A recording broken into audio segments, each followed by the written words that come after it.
રાજ્યમાં આજથી 34મો જિલ્લો અસ્તિત્વમાં આવ્યો છે। બનાસકાંઠાથી વિભાજિત થઈને વાવ થરાદ એક અલગ જિલ્લો બની ગયો। વાવ થરાદમાં એસપી કલેક્ટર અને ડીઓએ ચાર્જ સંભાળી લીધો છે। કલેક્ટર કચેરી, એસપી કચેરી, ડીઓ કચેરીનો આજથી શુભારંભ કરવામાં આવ્યો। વાવ થરાદ જિલ્લામાં 413 ગામ અને 9.78 લાખ વસ્તીનો સમાવેશ છે। આજથી રા, ધરણીધર, ઓગડ, હડાદ તાલુકો અસ્તિત્વમાં આવ્યો। વાવ થરાદ જિલ્લામાં રા અને ધરણીધર તાલુકો, જ્યારે બનાસકાંઠા જિલ્લામાં ઓગડ અને હડાદ તાલુકાનો સમાવેશ કરવામાં આવ્યો છે। આ મેપના માધ્યમથી તમે સમજી શકશો કે બનાસકાંઠામાં 2 નવા તાલુકા ઉમેરાયા છે, એટલે 8 તાલુકા હતા એની જગ્યાએ 10 તાલુકા થઈ ગયા છે। જ્યારે વાવનો પણ મેપ હશે એ અમે આપને બતાવીશું। વાવનો મેપ, એમાં પણ 2 નવા તાલુકા ઉમેરાયા છે। ધરણીધર અને રાહ આ 2 તાલુકા ઉમેરાતા વાવમાં 8 તાલુકા થઈ ગયા છે। એટલે આજથી વાવ થરાદ એક અલગ જિલ્લો બન્યો। રાજ્યમાં 33ની જગ્યાએ કુલ 34 જિલ્લા થઈ ગયા છે।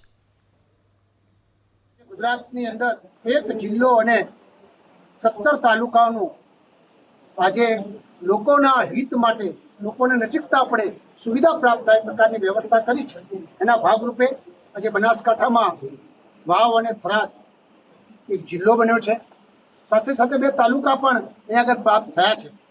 આજે આટલી એક સરસ વ્યવસ્થા થઈ છે અને ગુજરાત સરકારે, અમારા મુખ્યમંત્રી શ્રી ઓન ધી સ્પોટ આદરણીય કલેક્ટર શ્રી, આદરણીય જિલ્લા વિકાસ અધિકારી શ્રી, આદરણીય એસપી શ્રી અને સરસ બિલ્ડિંગ સાથે જે સ્ટાફની જરૂર પડે એ તાત્કાલિક ધોરણે આજે નિર્માણ કરી છે। નવા વાવ થરાદ જિલ્લાના નિર્માણનું જાહેરનામું અને તેની શરૂઆત આજે ગાંધી જયંતિના દિવસથી, વિજયાદશમીના દિવસથી નક્કી કર્યું। હું દેશના પ્રધાનમંત્રી મોદી સાહેબ અને માનનીય મુખ્યમંત્રી શ્રી બંનેનો હૃદયથી આ વિસ્તારના પ્રજાજનો વતી આભાર માનું છું। આજે આ કાર્યક્રમની અંદર આ કાર્યાલય અને તમામ કચેરીઓ જિલ્લાની અને તાલુકાની, નવા તાલુકાની અંદર ઓગડ તાલુકો, ધરણીધર તાલુકો, હડાદ તાલુકો અને રા તાલુકો, તેની પણ કચેરીઓનું કામ આજથી જ ચાલુ થાય તે માટે માન્ય પ્રભારી મંત્રી માન્ય શ્રી બળવંતસિંહજી રાજપૂત તેઓ પ્રત્યક્ષ અહીંયા આવ્યા છે।